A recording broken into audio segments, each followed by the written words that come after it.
ऐ मेरे अल्लाह, मेरी बेटी की हिफाजत फरमा। उसका तेरे सिवा कोई सहारा नहीं।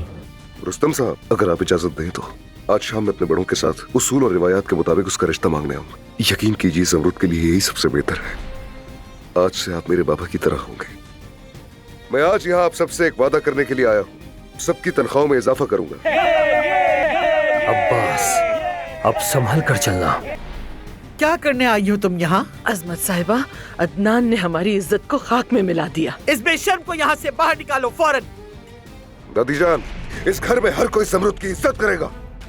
उर्गे साहिबा, ज़मरुद और चाचा की शादी तो खत्म हो गई, पर आज शाम मैं अपने चाचा के साथ इसका रिश्ता लेने आ रहा हूँ। खबरदार रहिए, मैं आपकी इज्जत दूसरों के सामने सिर्फ अपने चाचा की याद की खातिर करता हूँ। अगर आपने दोबारा ज़मरुद को इस्तेमाल करने की कोशिश की तो फिर आपका सामना मुझसे होगा। हम फार्म हाउस पर थे और अचानक वहां से गोली चलने की आवाज आई तो मैं बाहर निकला और मुझे ये लॉन में मिली। हमारे गार्ड्स के पास भी ऐसी ही गन्स हैं।